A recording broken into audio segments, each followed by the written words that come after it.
Hello students, स्वागत है आपका तनु क्लासेस में। तो कैसे हैं आप लोग? उम्मीद करता हूं आप लोग ठीक ही होंगे और स्वस्थ होंगे। तो आज इस वीडियो में हम करने जा रहे हैं प्रीवियस ईयर का क्वेश्चन आंसर को सोल्व करने जा रहे हैं, यानी मॉडल पेपर का जो क्वेश्चन आंसर है उसको सोल्व करने जा रहे हैं। काफी इंपॉर्टेंट है, तो चलिए स्टार्ट करते हैं। सबसे पहला क्वेश्चन आपको कह रहा है कि ग्रेफाइट का संरचना क्या है, which is the structure of graphite, tetragonal, octahedral या फिर हेक्सागोनल या फिर क्यूबिक। देखिए ग्रेफाइट का जो संरचना होता है वो होता है हेक्सागोनल, ठीक है। और ये हेक्सागोनल यानी HCP क्लोज पैकिंग होता है। हेक्सागोनल क्लोज पैकिंग यानी ग्रेफाइट की संरचना होती है। और ग्रेफाइट जो होता है कार्बन का अपर रूप होता है। ये क्या होता है? कार्बन का अपर रूप होता है। और ये अधातु होते हुए भी क्या करता है कि विद्युत का चालन करता है, यानी एक तरह से ये क्या है, अधातु होते हुए भी अपने आप से विद्युत धारा को प्रवाहित होने देती है। ये कौन? ग्रेफाइट। और ग्रेफाइट जो शब्द है ये ग्रीक शब्द ग्रेफो से लिया गया है। ग्रीक शब्द ग्रेफो से लिया गया है ग्रेफाइट शब्द का। और ग्रेफो का मतलब क्या होता है? इसका मतलब होता है मैं लिखता हूं, या इसके द्वारा कागज पर निशान बनाया जा सकता है। यानी ग्रेफाइट के द्वारा क्या किया जा सकता है कि कागज पर निशान बनाया जा सकता है। और ग्रेफाइट का जो ये हाइब्रिडाइजेशन जिसको संकरण कहते हैं, हाइब्रिडाइजेशन जो होता है इसका होता है sp2। क्या होता है? sp2, ठीक है। तो चलिए स्टार्ट करते हैं। दूसरा नंबर क्वेश्चन आपका स्क्रीन पर यह कह रहा है कि अंतः केंद्रित एकक कोष्टिका में कण के आयतन का अनुपात क्या होता है? The fraction of volume occupied in a body centred cubic unit cell, यानी बीसीसी के बारे में पूछ रहा है कि बीसीसी में जो वॉल्यूम एक तरह से ऑक्युपाइड किया जाता है, यानी एक तरह से आयतन जो छेका जाता है बीसीसी के द्वारा, वह कितना छेका जाता है? 0.32 या फिर 0.68 या फिर 0.35 या फिर 0.65। देखिए इसका जो राइट आंसर होगा वो होगा आपका 0.68, यानी 0.68। ये जो ऑक्युपाइड किया जाता है यानी बीसीसी यूनिट के द्वारा जो एक तरह से ये किया जाता है, पैकिंग इफिशिएंसी होता है वो 0.6802 होता है, यानी 0.6802 होता है। यानी 02 नहीं दिया आपको, यहाँ सिर्फ दिया है ऑप्शन आपका 0.68। तो राइट आंसर क्या हो जाएगा? 0.68, यानी ऑप्शन बी आपका राइट आंसर होता है, ठीक है। अब आगे बढ़ते हैं। तीसरा नंबर क्वेश्चन आपको कह रहा है कि वाष्प घनत्व का आपेक्षिक अवनयन समानुपाती होता है घुलने के मोल प्रभाज। यहाँ क्या होगा कि मोल होगा, मोल प्रभाज, घोलक के मोल प्रभाज या फिर घोलक के मोललता, ठीक है, या फिर घोल के normality. The relative loading of Vp of solid is proportional to mole fraction of solid और mole fraction of solvent और molality of solvent और normality of solution। यानी एक तरह से राइट आंसर चूज करना है आपको। देखिए ये जो होगा यानी एक तरह से घुल के यानी मोल प्रभाजक का एक तरह से मोल प्रभाज का एक तरह से समानुपाती होता है, एक तरह प्रोपोर्शनल होता है।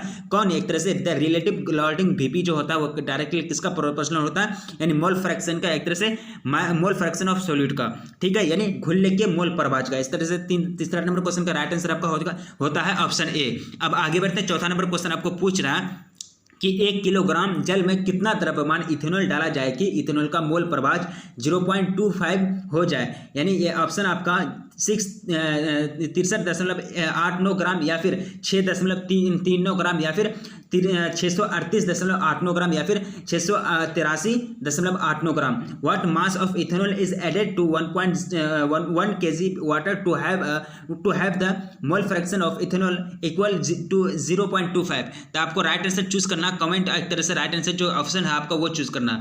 देखिए ये जो होगा वो होगा आपका एक तरह से ये जो 4 नंबर क्वेश्चन का राइट आंसर होगा वो होगा आपका 638.89 ग्राम, यानी 638.89 ग्राम अगर इथेनॉल डाला जाए तो इथेनॉल का जो मोल प्रभाज होगा वो क्या हो जाएगा? 0.25 हो जाएगा। इस तरह से राइट आंसर आपका हो गया ऑप्शन सी। देखिए ये न्यूमेरिकल बेस्ड क्वेश्चन है, ये न्यूमेरिकल बेस्ड क्वेश्चन है। अगर आप इसको सोल्व करेंगे तो न्यूमेरिकल का जो राइट आंसर होगा वो आपका यही निकलेगा, यानी ऑप्शन सी में, यानी 638.89 ग्राम निकलेगा। ये न्यूमेरिकल बेस्ड है। प्लीज कमेंट कीजिए कि न्यूमेरिकल आप लोग को चाहिए कि नहीं चाहिए, ठीक है। एक तरह से अगर कमेंट्स कीजिएगा तो फिर अगला वीडियो जो आएगा वो न्यूमेरिकल बेस्ड आएगा, यानी नॉर्मलिटी कैसे निकाला जाता है, मोलरिटी कैसे निकाला जाता है, मोल प्रभाज कैसे निकाला जाता है, मोल फ्रैक्शन कैसे निकाला जाता है, वो फिर हम वीडियो इस पर लाएंगे, ठीक है।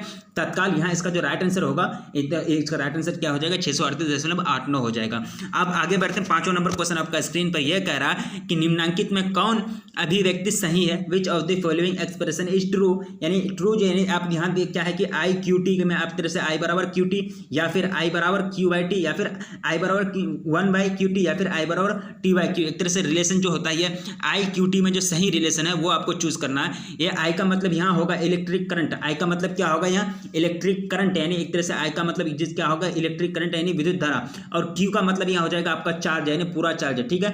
और टी का मतलब हो जाएगा टाइम। ये आप 10th का स्टैंडर्ड में यानी मैट्रिक में ही आप पढ़े हैं, यानी एक तरह से आई बराबर क्यू टी यानी विद्युत धारा निकालने का फॉर्मूला आप लोग पढ़े थे मैट्रिक में ही। आई बराबर यानी विद्युत धारा बराबर टोटल चार्ज बटे टोटल टाइम, यानी आई बराबर क्यू टी। अगर टोटल चार्ज में यानी यानी टोटल चार्ज Q में अगर T से भागा दे देंगे तो वो आपका निकल जाता है इलेक्ट्रिक करंट यानी I। इलेक्ट्रिक करंट को किससे सूचित करते थे हम लोग? इलेक्ट्रिक करंट को I से यानी विद्युत धारा को। इस तरह से आपका राइट आंसर हो जाता है, यानी पांचों क्वेश्चन का राइट आंसर आपका हो जाता है ऑप्शन ये, एक तरह से ऑप्शन डी I बराबर यानी सॉरी I बराबर QT।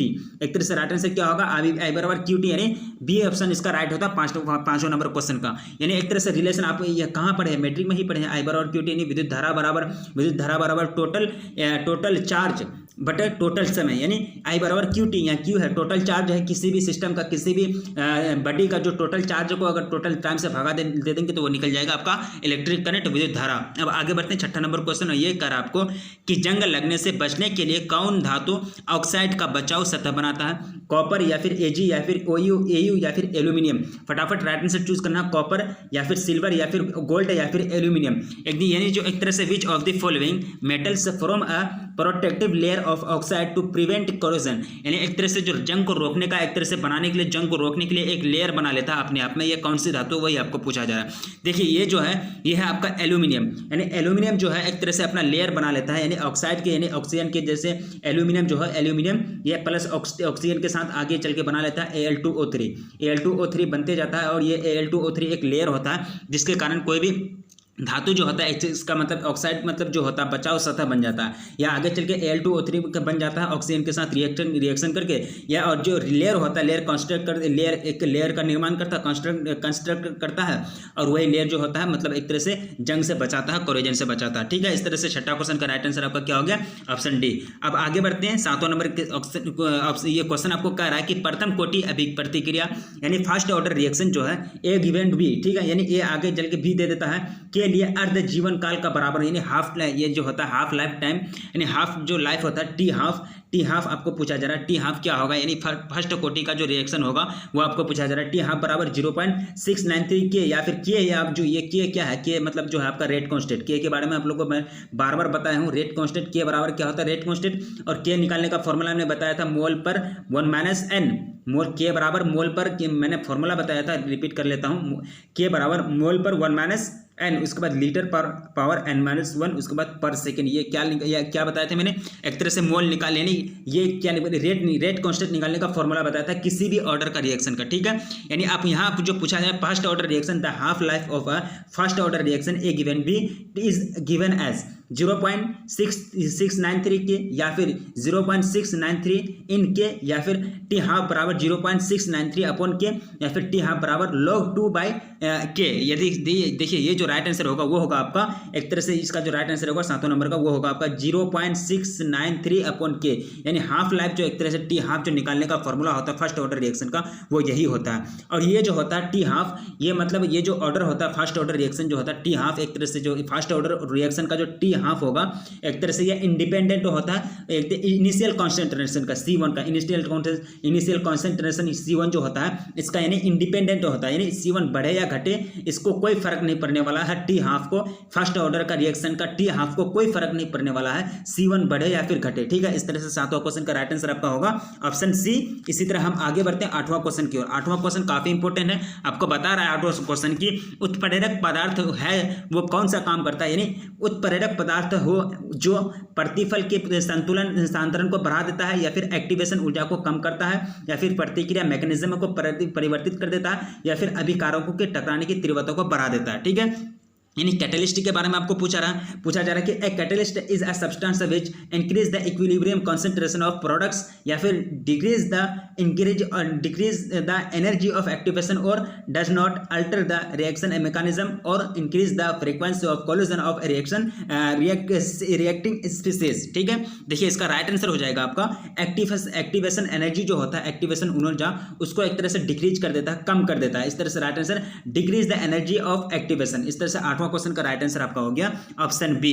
अब आगे बढ़ते हैं, काफी इंपॉर्टेंट क्वेश्चन है, इसी टाइप के आपको बोर्ड एग्जाम में पूछे जाते हैं, बोर्ड एग्जाम में ज्यादा घुमा फिरा के नहीं पूछे जाते। ठीक है, इसलिए हम आगे बढ़ते हैं। 9वां नंबर क्वेश्चन आपका स्क्रीन पर ये कह रहा कि कोलाइडी कण का व्यास, यहाँ क्या होगा? व्यास होगा, यह 100 लगाना भूल गया। ठीक है, यहाँ क्या होगा? कोलाइडी कण का व्यास, यानी the colloidal particle have diameter ranging from 1 से लेकर 1000 यानी 1 से लेकर 100 नैनोमीटर तक, या फिर 10 से लेकर 10 पिकोमीटर मीटर तक, या फिर 1 से लेकर ये है mm तक, या फिर 1 से लेकर 100 pm तक यानी पिकोमीटर तक। ठीक है, ये mm 1 मिलीमीटर हो जाएगा। ठीक है, यानी 9 नंबर क्वेश्चन को यही पूछ रहा है। ठीक है, देखिए 9 नंबर क्वेश्चन का जो राइट आंसर होगा वो होगा आपका 1 से लेकर 100 नैनोमीटर तक। कितना? 1 से लेकर 100 नैनोमीटर तक, यानी 1 से लेकर 100 नैनोमीटर तक इसका व्यास होता है, डायमीटर होता है। किसके कण का? कोलाइडिक कण का। ठीक है, इस तरह से 9वां क्वेश्चन का राइट आंसर हो गया ऑप्शन ए।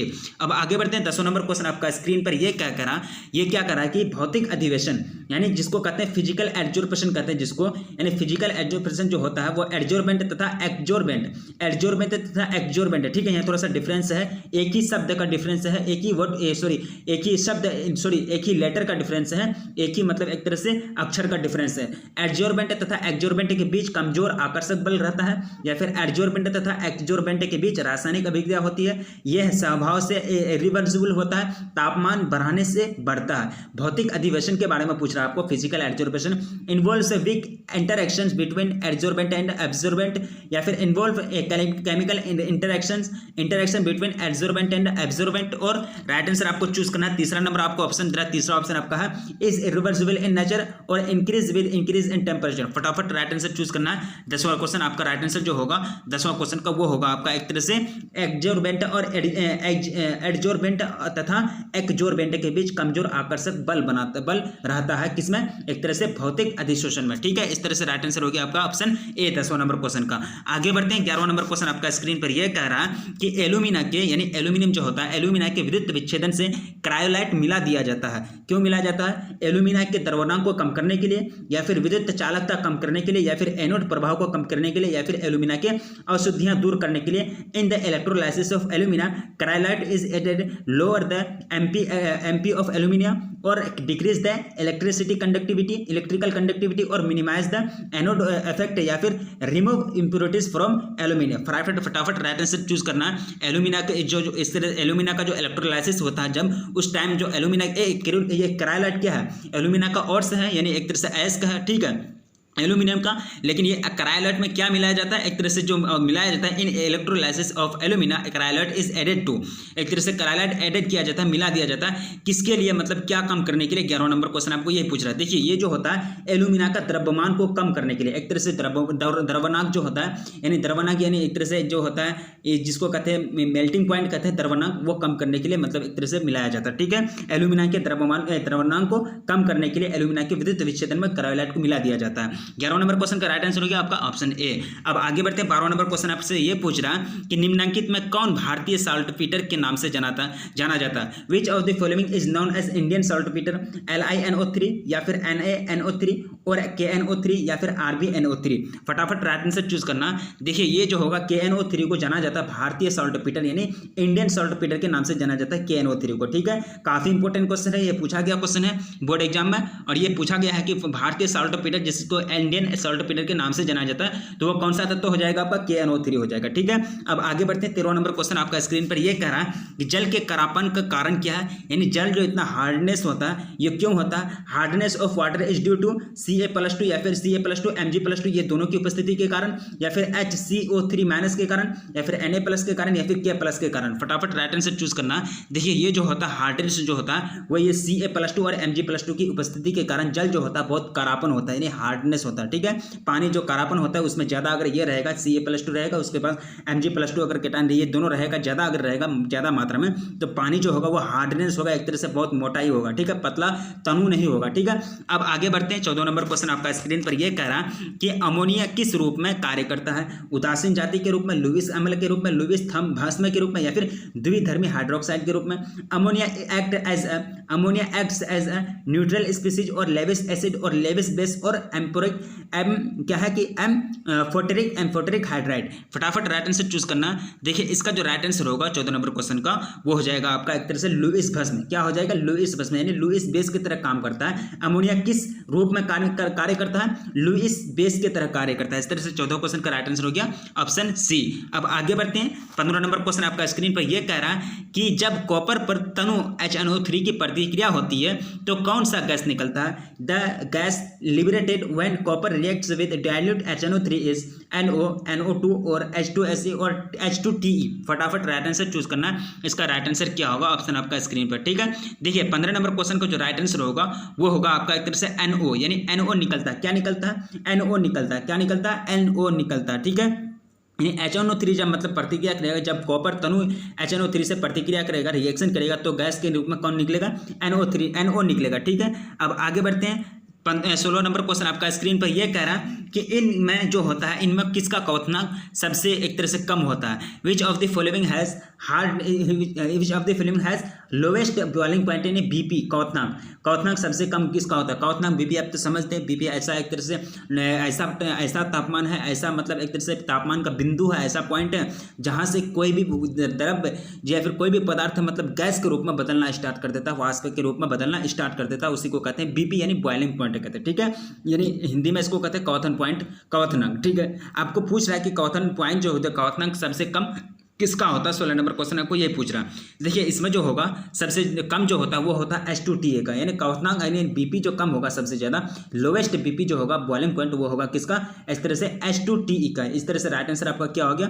H2Te, ठीक है। अब आगे बढ़ते हैं। चलो देखिए ऑप्शन जो दिया है आप, यहाँ ऑप्शन में एक तरह से ये हुआ है, मिस्टेक हुआ, ऑप्शन पूरा नहीं दिया है, ठीक है। यहाँ इसमें ध्यान नहीं देना आपको, सिर्फ आंसर आपको ध्यान देना है कि इनमें से किसका क्वथनांक सबसे कम होगा? H2Ta का, 16 नंबर क्वेश्चन। अब आगे बढ़ते हैं, 17 नंबर क्वेश्चन आपका स्क्रीन पर यह कह रहा है कि Cr का महत्तम ऑक्सीकरण अवस्था यानी the highest oxidation state of Cr, chromium का सबसे ज्यादा एक तरह से कितना अवस्था हो सकता है ऑक्सीकरण का, ऑक्सीडेशन का? आपके सामने ऑप्शन है 4, 4 +4 +5 +6 या फिर +7 फटाफट राइट आंसर चूज करना है 17 नंबर क्वेश्चन का। देखिए मैक्सिमम जो एक तरह से मैक्सिमम अगर ये होगा, द हाईएस्ट अगर ऑक्सीडेशन Cr का होगा यानी क्रोमियम का होगा, वो होगा आपका एक तरह से +6 यानी +6 होगा। कितना होगा? +6 होगा, ठीक है। 17 नंबर क्वेश्चन का राइट आंसर आपका क्या हो गया? ऑप्शन सी +6 यानी the highest oxidation state of chromium is +6। अब आगे बढ़ते हैं, 18 नंबर क्वेश्चन आपका स्क्रीन पर यह कह रहा कि निम्नांकित में हवा में आयतन के अनुसार किस अक्रिय गैस पर्याप्तता अधिक है? Which of the following inert gases has the largest abundance by volume in air? फटाफट राइट आंसर चूज करना है 18 नंबर क्वेश्चन का। देखिए ये जो होगा ये होगा आपका आर्गन जो है हवा में आयतन के अनुसार, मतलब एक तरह से आयतन के अनुसार यानी वॉल्यूम के अनुसार अक्रिय गैस के रूप में सबसे अधिक पाया जाता है, ठीक है। कौन? आर्गन, जिसको एक तरह से AR कहते हैं, ठीक है।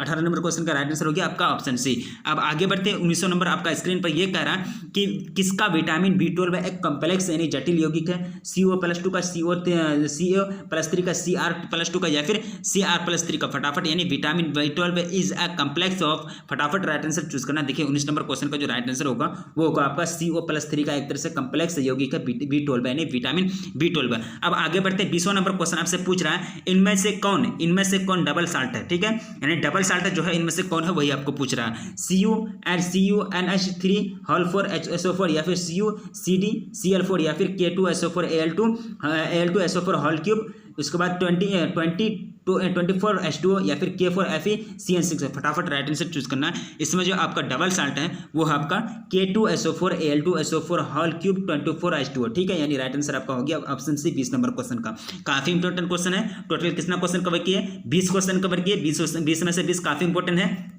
इसी टाइप का आपको बोर्ड एग्जाम में पूछे जाते हैं, ठीक है। इसलिए आप लोग कवर कीजिए, नोट बनाने का कोशिश कीजिए। नोट नहीं बनाइएगा तो कम से कम स्क्रीनशॉट ही ले लीजिए, बेटर रहेगा। और इसी तरह से आपको एक तरह से थ्योरी के रूप में यहाँ देखिए आपको थ्योरी ही कंप्लीट कराएंगे। थ्योरी कंप्लीट कीजिए, उसके बाद एक तरह से राइट आंसर, एक तरह से जो होता है साइंस है, साइंस में तो पढ़ना पड़ेगा, पढ़ने से नहीं चला, बिना पढ़ने से कुछ नहीं चलेगा, ठीक है। ये सेट का मतलब मॉडल पेपर क्वेश्चन लेकर के आए थे, काफी इंपॉर्टेंट है और इसी टाइप के आपको बोर्ड एग्जाम में पूछे जाते हैं, ठीक है। और इसी टाइप के ज्यादा मतलब पॉसिबिलिटी बनती है, संभावना बनती है किसी भी बोर्ड एग्जाम में, ठीक है। काफी इंपॉर्टेंट है, ऐसे नोट बनाते हुए रहिए। और आपसे रिक्वेस्ट की जाती है, हम्बली रिक्वेस्ट की जाती है मेरे तरफ से, प्लीज़ वीडियो को लाइक कर दीजिए क्योंकि वीडियो बनाने में बहुत मेहनत लगता है। और अपने आप में अपने दोस्तों में शेयर कर दीजिए एक तरह से, क्योंकि अगर शेयर कर दीजिएगा तो उनको भी फायदा पहुंचेगा, वो भी हमसे जुड़ पाएंगे और वो भी हम एक तरह से फायदा ले सकेंगे।